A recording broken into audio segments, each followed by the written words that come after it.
ఆంధ్రప్రదేశ్లో కూటమి ప్రభుత్వం అధికారంలోకి వచ్చి రెండేళ్లు పూర్తయిన సందర్భంగా ముఖ్యమంత్రి చంద్రబాబు నాయుడు ఎక్స్ వేదికగా స్పందించారు. గత ప్రభుత్వం వదిలిపెట్టిన సమస్యలు, సంక్షోభాలను అధిగమిస్తూ సంక్షేమం, అభివృద్ధి, సుపరిపాలన అందిస్తున్నామని తెలిపారు. ప్రధాని నరేంద్ర మోడీ, కేంద్ర ప్రభుత్వం అందిస్తున్న సహకారం, ఉప ముఖ్యమంత్రి పవన్ కళ్యాణ్ భాగస్వామ్యంతో స్వర్ణాంధ్ర దిశగా అడుగులు వేస్తున్నామని ఆయన పేర్కొన్నారు. అధికారాన్ని బాధ్యతగా భావిస్తూ ప్రతి పౌరుణ్ణి, ప్రతి కుటుంబాన్ని గెలిపించడమే తమ ఎజెండా అని స్పష్టం చేశారు. ఈ రెండేళ్ల ప్రయాణంలో అండగా నిలిచిన రాష్ట్ర ప్రజలకు, రాష్ట్రాభివృద్ధికి సహకరిస్తున్న వారందరికీ చంద్రబాబు ధన్యవాదాలు తెలిపారు. గత ప్రభుత్వం వదిలిపెట్టిన సమస్యలు, సంక్షోభాలను అధిగమిస్తూ సంక్షేమం, అభివృద్ధి, సుపరిపాలన అందిస్తున్నామని తెలిపారు. ప్రధాని నరేంద్ర మోదీ, కేంద్ర ప్రభుత్వం అందిస్తున్న సహకారం, ఉప ముఖ్యమంత్రి పవన్ కళ్యాణ్ భాగస్వామ్యంతో స్వర్ణాంధ్ర దిశగా అడుగులు వేస్తున్నామని ఆయన పేర్కొన్నారు.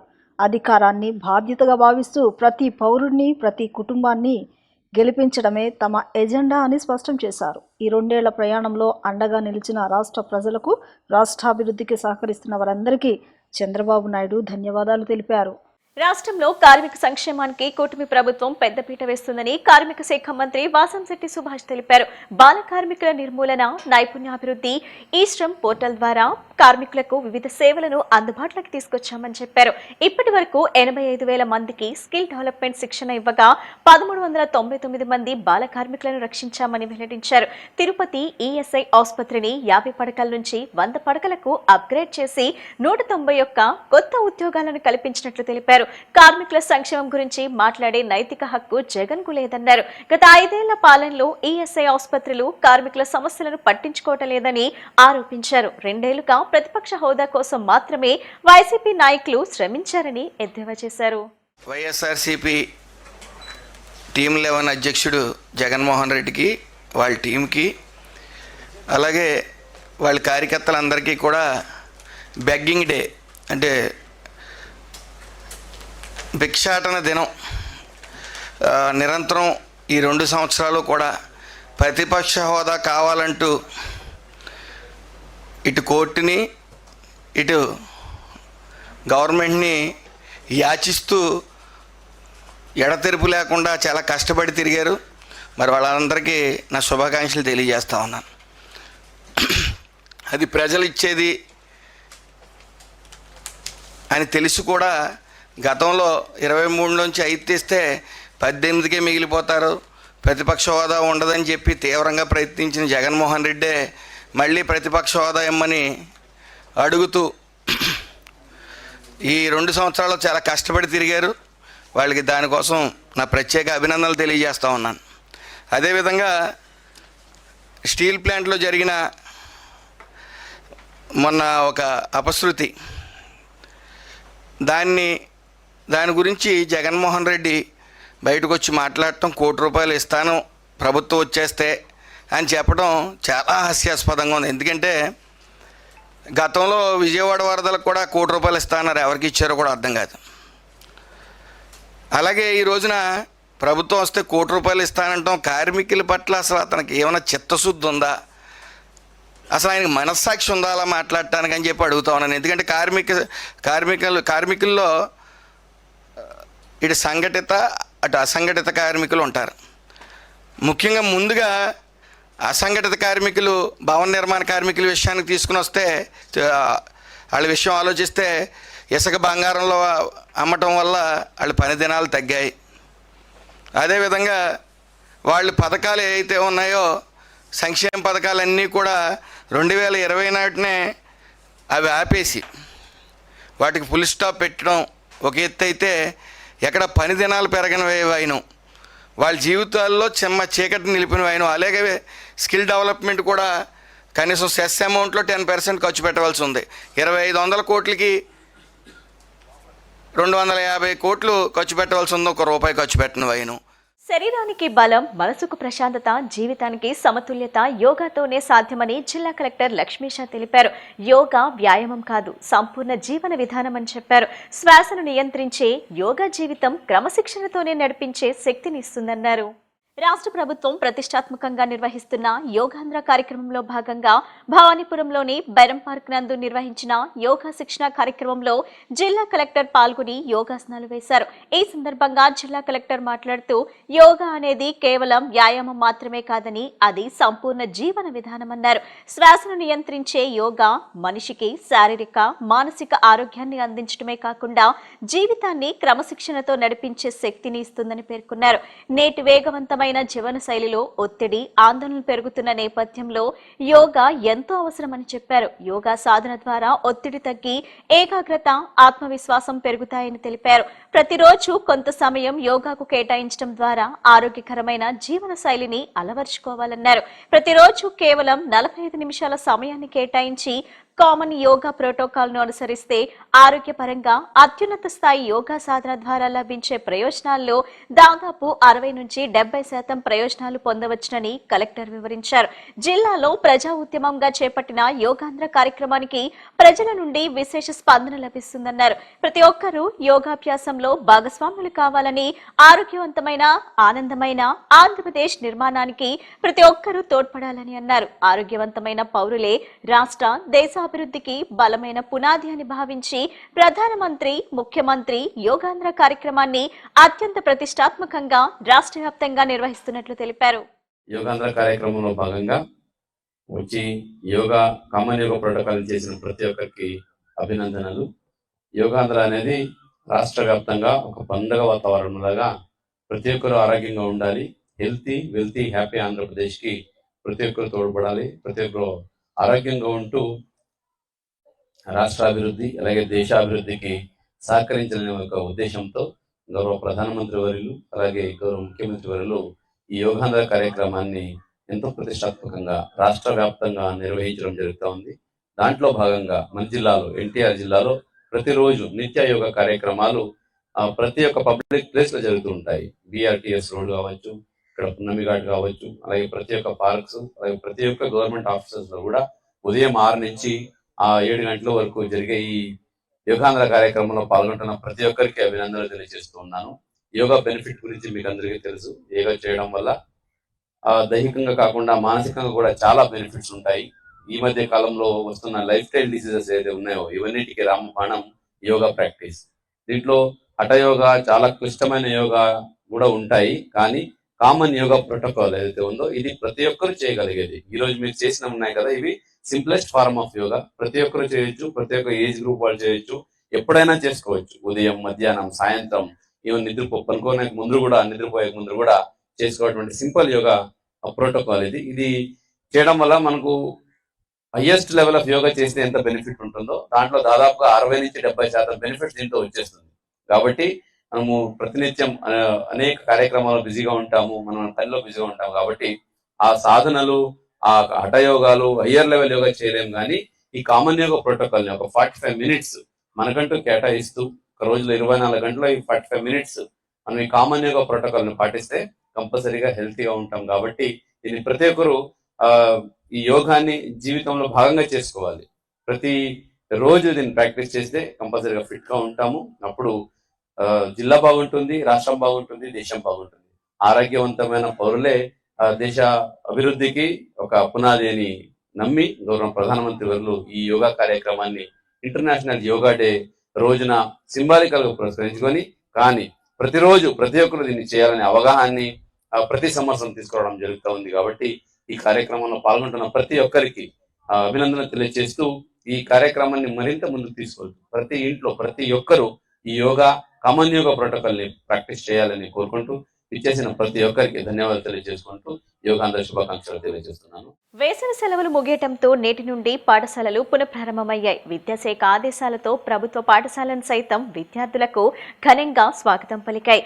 ఏడాది ఫలితాలు ఆశాజనకంగా ఉండటంతో రాష్ట్ర ప్రభుత్వం రానున్న విద్యా సంవత్సరంలో సైతం మరింత మెరుగైన ఫలితాలు సాధించే దిశగా ఉపాధ్యాయులకు కార్యాచరణ ప్రణాళికలు రూపొందించింది.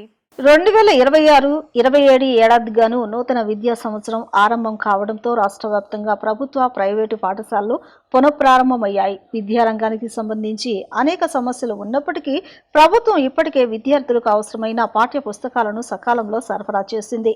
పాఠశాలకు వచ్చే విద్యార్థులకు ఘన స్వాగతం పలికే దిశగా ఏర్పాట్లు చేయాలని ఆదేశించిన నేపథ్యంలో కొన్ని పాఠశాలల్లో తదనుగుణంగా ఏర్పాట్లు జరిగాయి. విద్యార్థులు వారి తల్లిదండ్రుల రాకతో పాఠశాలల వద్ద సందడి నెలకొంది. విద్యార్థుల రాకతో తరగతి గదులన్నీ కళకళలాడాయి.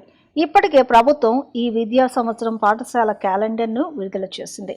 మొత్తం పని దినాలు 229 కాగా 87 రోజులు సెలవులు ప్రకటించారు. పరీక్షల షెడ్యూల్ సైతం విడుదల చేశారు. ఈ ఏడాది ఫలితాలు ఆశాజనకంగా ఉండడంతో రాష్ట్ర ప్రభుత్వం రానున్న విద్యా సంవత్సరంలో సైతం మరింత మెరుగైన ఫలితాలు సాధించే దిశగా ఉపాధ్యాయులకు కార్యాచరణ ప్రణాళికలు రూపొందించారు. ఈ కార్యాచరణకు కట్టుదిట్టంగా అమలు చేసేందుకు విద్యాశాఖ అధికారులు సమాయత్తమవుతున్నారు.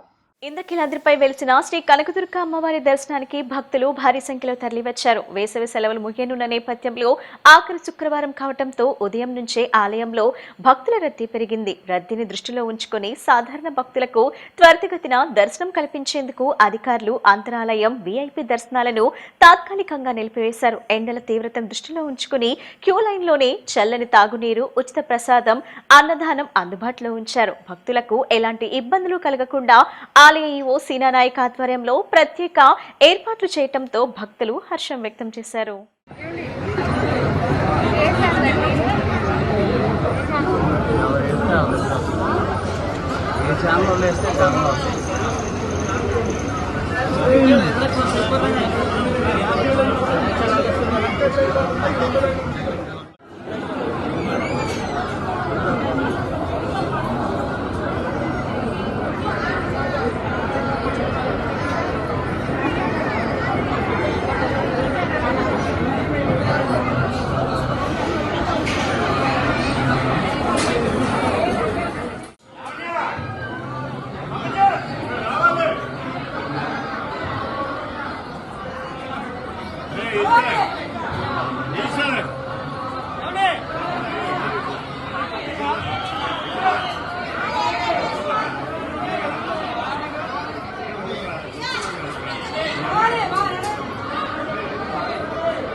ప్రభుత్వ పాఠశాలను విద్యార్థుల భవిష్యత్తుకు బంగారు బాటగా తీర్చిదిద్దుతున్నామని సెంట్రల్ ఎమ్మెల్యే బోండా ఉమ తెలిపారు.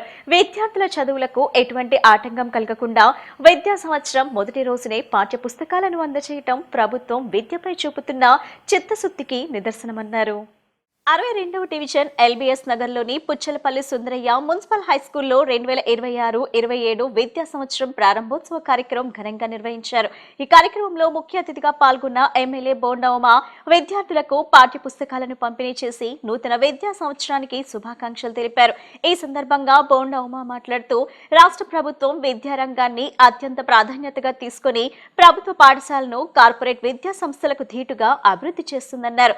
విద్యార్థుల భవిష్యత్తుని దృష్టిలో ఉంచుకొని పాఠ్య పుస్తకాలు, నోట్బుక్స్, స్కూల్ బ్యాగ్లు, యూనిఫామ్లు, షూస్, సాక్స్, బెల్ట్లు, మధ్యాహ్న భోజనం, పౌష్టికాహారం వంటి అన్ని సౌకర్యాలను ఉచితంగా అందిస్తుందని పేర్కొన్నారు. నేడు ప్రభుత్వ పాఠశాలలో అర్హత కలిగిన ఉపాధ్యాయులు, ఆధునిక బోధనా విధానాలు, మెరుగైన మౌలిక వసతులతో విద్యార్థులు అత్యుత్తమ ఫలితాలు సాధిస్తున్నారని తెలిపారు. ముఖ్యంగా 10వ తరగతి ఫలితాల్లో ప్రభుత్వ పాఠశాల విద్యార్థులు రాష్ట్ర స్థాయిలో ప్రతిభ కనపరుస్తూ ప్రైవేట్, కార్పొరేట్ పాఠశాలకు సవాల్ విసురుతున్నారన్నారు.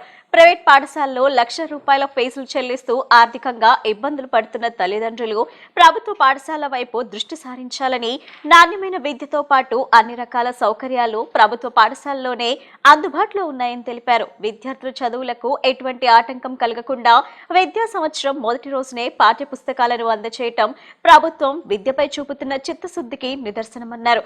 పిల్లల భవిష్యత్ కోసం ఎంత ఖర్చైనా వెనుకాడకుండా ప్రభుత్వం ముందుకు సాగుతుందని, ప్రతి విద్యార్థి ఉన్నత శిఖరాలను అధిరోహించేలా అన్ని విధాలుగా అండగా నిలుస్తుందని స్పష్టం చేశారు.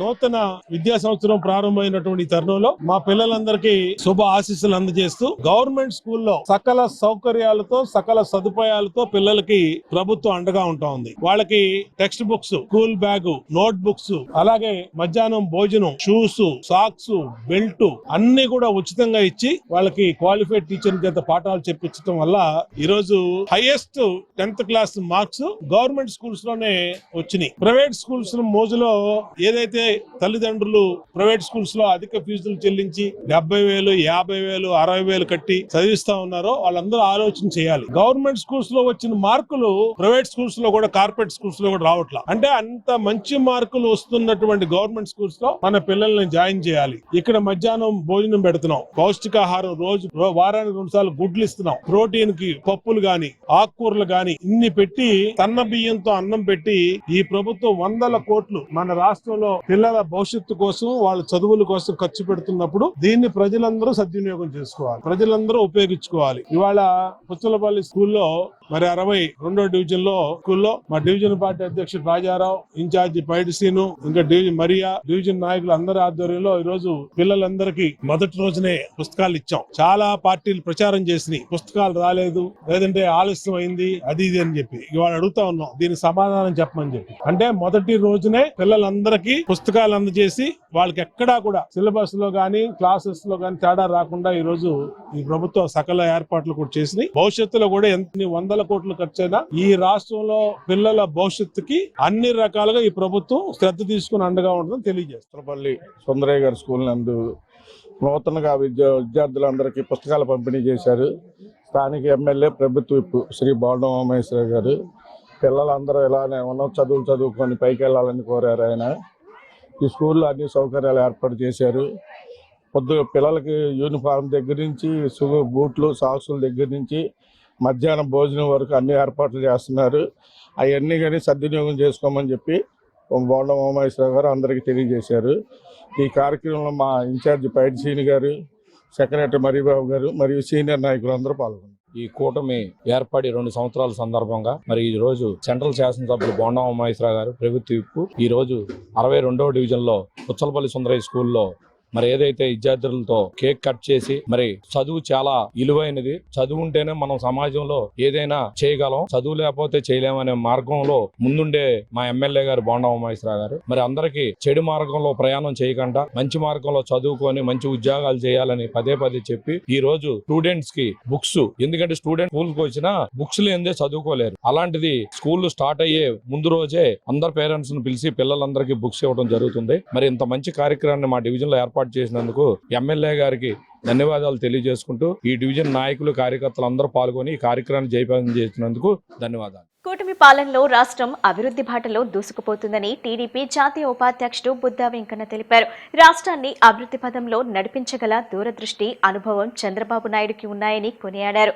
రాష్ట్ర ప్రజల సంక్షేమం, అభివృద్ధి లక్ష్యంగా కూటమి ప్రభుత్వం పనిచేస్తుందని, ఆ ప్రయాణానికి ప్రజల ఆశీర్వాదాలు ఎప్పటికీ కొనసాగాలని ఆకాంక్షించారు. కూటమి పాలన 2 ఏళ్లు పూర్తి చేసుకున్న సందర్భంగా టీడీపీ శ్రేణులు ఘనంగా సంబరాలు నిర్వహించాయి. టీడీపీ జాతీయ ఉపాధ్యక్షుడు బుద్దా వెంకన్న ఆధ్వర్యంలో వన్-టౌన్ నుంచి కనకదుర్గమ్మ ఆలయం వరకు భారీ ర్యాలీ చేపట్టారు. మహిళలు అమ్మవారికి సారి సమర్పించి ప్రత్యేక పూజలు నిర్వహించారు. ఈ సందర్భంగా మీడియాతో మాట్లాడిన బుద్దా వెంకన్న కూటమి నాయకత్వంలో రాష్ట్రం అభివృద్ధి బాటలో దూసుకుపోతుందన్నారు. ప్రజలు ఇచ్చిన అపూర్వమైన మద్దతుతో కూటమి ప్రభుత్వం పాలన కొనసాగిస్తోందని, రాష్ట్ర భవిష్యత్తు కోసం ప్రభుత్వం నిరంతరం కృషి చేస్తోందన్నారు. సీఎం ఆరోగ్యంగా ఉండి మరిన్ని సంవత్సరాలు రాష్ట్రానికి సేవలు అందించాలని కనకదుర్గమ్మను ప్రార్థించినట్లు తెలిపారు. రాష్ట్రాన్ని అభివృద్ధి పదంలో నడిపించగల దూరదృష్టి, అనుభవం చంద్రబాబు నాయుడికి ఉన్నాయని తెలిపారు. జగన్మోహన్ రెడ్డి పాలనలో జరిగిన అవినీతి, అరాచకాలు కారణంగానే ప్రజలు ఆ పార్టీని ఘోరంగా తిరస్కరించాలని ఆరోపించారు. ప్రజలు ఇచ్చిన తీర్పును గౌరవించి ప్రతిపక్ష హోదాలో ప్రజా సమస్యలపై పోరాడాల్సింది పోయి అభివృద్ధి కార్యక్రమాలపై విమర్శలు చేయడం సరికాదన్నారు. అమరావతి, విజయవాడల అభివృద్ధిని అడ్డుకోవాలనే ఉద్దేశంతో తప్పుడు ప్రచారాలు చేస్తున్నారని మండిపడ్డారు. ప్రకృతి వైపరీత్యాలను రాజకీయ కోణంలో చూడడం బాధ్యతారాహిత్యమని, వర్షాలు, వరదలు వంటి అంశాలను ప్రభుత్వ వైఫల్యాలుగా చిత్రీకరించడం తగదన్నారు. రాష్ట్ర ప్రజల సంక్షేమం, అభివృద్ధి లక్ష్యంగా కూటమి ప్రభుత్వం పనిచేస్తుందని, ఆ ప్రయాణానికి ప్రజల ఆశీర్వాదాలు ఎప్పుడు కొనసాగాలని ఆకాంక్షించారు. అమ్మవారికి చీర, రైక, గాజులు, పసుపు, కుంకుమ, పువ్వులు, ఇలా అమ్మవారికి ఇష్టమైనటువంటి అన్నిటితో చంద్రబాబు నాయుడు గారికి ఆరోగ్యంగా ఉండాలని, ఇలాంటి వ్యక్తి ఇంకా కలకాలం ఈ రాష్ట్రాన్ని పరిపాలించాలని, ఆయనకి శక్తిని ఇవ్వమని, ముఖ్యంగా అమ్మవారి దగ్గర ఏంటంటే శక్తి, ఆ శక్తిని చంద్రబాబు నాయుడు గారికి ఇవ్వమని ఇవాళ మేమంతా కూడా అమ్మవారిని కోరుకోవడం జరిగింది. ఏదైతే జగన్మోహన్ రెడ్డి ప్రభుత్వంలో జరిగినటువంటి అరాచకాలు కానీ, జగన్మోహన్ రెడ్డి ప్రభుత్వంలో దోచుకున్నటువంటి విధానం కానీ, జగన్మోహన్ రెడ్డి ప్రభుత్వంలో పరిపాలించినటువంటి విధానం ఏదైతే ప్రజలు చూసి విసిగిపోయి, అరే ఈ పార్టీ ఉంటే ఈ రాష్ట్రం మనుగడ ఉండదు, చంద్రబాబు నాయుడు గారు లాంటి వ్యక్తి ముఖ్యమంత్రిగా ఉంటే ఈ రాష్ట్రం మనుగడ ఇద్ది అనే ఒకే ఒక్క ఉద్దేశంతో కూటమికి 164 సీట్లు ఇవ్వడం జరిగింది. అంటే దానికి పవన్ కళ్యాణ్ గారు కూడా ఒక బలంగా ఏర్పడ్డారు. ఇవాళ చంద్రబాబు నాయుడు గారి మీద ఎంతో అక్కస్తో అక్కడ అమరావతి మునిగిపోతుందని, లేదా విజయవాడ మునిగిపోయిందని, వరదలు వచ్చినప్పుడు విజయవాడ మునిగిపోయిందని, మనం చేతనైతే మన ప్రతిపక్ష నాయకుడిగా మనం కూడా చేతనంత సాయం చేయాలి. విజయవాడలో వరదలు వస్తే చంద్రబాబు నాయుడు గారు అని తెప్పిస్తారా? వరదలు ప్రకృతి వచ్చినప్పుడు అది ఎవరు సాధ్యం కాదు, అది దైవలీల. దైవలీలను ఎవరన్నా అడ్డుకోగలరా? అడ్డుకోలేరు. విజయవాడలో వరదలు వస్తే చంద్రబాబు నాయుడు గారు ఉండాలి. వర్షం పడితే ఇవాళ హైదరాబాదు వర్షంలో మొన్న 2 గంటలు వర్షం పడితే హైదరాబాద్ లాంటి నగరం మొత్తం మునిగిపోయింది. ఏ రెడ్డు మీద చూసినా సరే నీళ్ళు ఉన్నాయి. మరి అలాంటి హైదరాబాదుని అంత సిటీ, మరి హైదరాబాద్ అంటే ఇవాళ భారతదేశంలోనే నెంబర్ 1 సిటీ. ప్రజలు తమపై ఉంచిన నమ్మకాన్ని నిలబెట్టుకోవడమే కూటమి ప్రభుత్వ లక్ష్యమని సెంట్రల్ ఎమ్మెల్యే బోండా ఉమా తెలిపారు. ప్రతి అర్జీకి పరిష్కారం చూపుతూ ప్రజా సమస్యల పరిష్కారానికి కట్టుబడి ఉన్నామన్నారు. సింగనగర్లోని తన కార్యాలయంలో నిర్వహించిన ప్రజా దర్బార్ కార్యక్రమంలో ప్రజల నుంచి నేరుగా వినతి పత్రాలు స్వీకరించి సమస్యలను తెలుసుకున్నారు. ఈ సందర్భంగా ఆయన మాట్లాడుతూ సీఎం చంద్రబాబు ఆదేశాలు, మార్గదర్శకాలకు అనుగుణంగా రాష్ట్ర వ్యాప్తంగా ప్రజా సమస్యల పరిష్కారానికి ప్రత్యేక కార్యాచరణ అమలు చేసినట్లు తెలిపారు. ప్రజా దర్బార్ ద్వారా ప్రజల సమస్యలను నేరుగా తెలుసుకుని సంబంధిత శాఖల అధికారులతో సమన్వయం చేస్తూ సత్వర పరిష్కారం అందిస్తున్నామన్నారు. గతంలో ప్రజల అర్జీలు కార్యాలయాలకే పరిమితమయ్యేవని, ప్రస్తుతం ప్రతి వినతి పత్రాన్ని బాధ్యతాయుతంగా పరిశీలించి పరిష్కారం చూపుతున్నామని తెలిపారు. దీంతో ప్రభుత్వంపై ప్రజల విశ్వాసం మరింత బలపడుతుందన్నారు. వృద్ధాప్య, వితంతు, వికలాంగుల పెన్షన్లు మంజూరుపై ప్రభుత్వం ప్రత్యేక దృష్టి సారించిందని, త్వరలో అర్హులైన లబ్ధిదారులకు కొత్త పెన్షన్లు మంజూరు కానున్నాయని వెల్లడించారు. అలాగే పేదల సొంతింటి కలను సాకారం చేసేందుకు గృహ నిర్మాణ పథకాల అమలుకు అవసరమైన భూసేకరణ ప్రక్రియ కొనసాగుతుందని, త్వరలోనే అర్హులైన పేదలకు ఇళ్ల నిర్మాణ కార్యక్రమం ప్రారంభమవుతుందని చెప్పారు. సీఎం రిలీఫ్ ఫండ్ తో పాటు వివిధ సంక్షేమ పథకాల ద్వారా ప్రజలకు అవసరమైన సహాయం అందిస్తున్నామని, ప్రజా దర్బార్ ప్రజా సమస్యల పరిష్కారానికి సమర్థవంతమైన వేదికగా మారిందని పేర్కొన్నారు. ప్రజల నుంచి అందిన ప్రతి అర్జీని పరిశీలించి న్యాయం జరిగేలా చర్యలు తీసుకుంటామని స్పష్టం చేశారు. ప్రజా సమస్యలు పరిష్కారానికి ప్రజా దర్బారు ప్రతి శుక్రవారం శాసనసభ్యుని కార్యాలయంలో మా పార్టీ స్థానిక నాయకులు, అలాగే ఎమ్మెల్యే, ఒకవేళ నేను లేకపోతే మా కుమారులు అందరం కూడా ప్రజల సమస్యల పరిష్కారానికి అందరం కూడా పనిచేస్తూ ఉన్నాం. ఇక్కడ ఇచ్చిన ప్రతి అర్జీకి సమాధానం, పరిష్కారం రావటం వల్ల ప్రజలు కూడా సంతోషం వ్యక్తం చేస్తూ ఉన్నారు. ఇది ముఖ్యమంత్రి 175 నియోజకవర్గాల్లో ఏర్పాటు చేసిన కార్యక్రమం. సెంట్రల్ నియోజకవర్గంలో ఎమ్మెల్యే కార్యాలయానికి వచ్చిన ప్రతి సమస్యని ఏదో కాగితం ఇచ్చారు, ఆ కాగితం గత ప్రభుత్వంలో పక్కన పడేసినట్టు కాకుండా దానికి జవాబుదారితనంగా ఇవాళ పనిచేస్తూ వల్ల ప్రజలు సంతృప్తి స్థాయి పెరిగింది. ప్రజలు మాకు ఏ నమ్మకంతో అధికారం అప్పచెప్పారో ఆ అధికారాన్ని ఒక బాధ్యతగా తీసుకొని నిరంతరం కూడా ప్రజా సమస్యల పరిష్కారం కోసం పనిచేస్తూ ఉన్నాం. ఇవాళ ఓల్డ్ ఏజ్ పెన్షన్లు కానీ, వితంతు పెన్షన్లు కానీ, త్వరలో 17 లక్షల పెన్షన్లు కొత్తవి శాంక్షన్ కాబోతా ఉన్నాయి. ఇచ్చిన ప్రతి అర్జీకి కొత్త పెన్షన్లు అర్హులైన ప్రతి ఒక్కరికి ఇవ్వడం జరుగుతుంది, వికలాంగులు కానీ అన్నీ కానీ. అట్లాగే హౌసింగ్ కూడా త్వరలోనే మొదలు పెడతానికి స్థల సేకరణ జరుగుతూ ఉంది. దాన్ని కూడా మొదలు పెట్టినాక వాళ్ళకు కూడా ఇల్లు ఇవ్వటం జరుగుద్ది. అట్లాగే ప్రతి సీఎం రిలీఫ్ ఫండ్, అలాగే మిగిలినటువంటి సహాయాలు అన్నిటికీ కూడా ఈ ప్రజా దర్బార్ అనేది సమస్యల పరిష్కారానికి ఒక వేదికగా మారింది. ప్రతి శుక్రవారం పక్కాగా చేస్తున్నాం. ఆ వచ్చిన దాన్ని సమస్య అర్జీలన్నింటిని కూడా పరిష్కరిస్తాం. ఇప్పుడు కాసేపు ప్రకటనలు.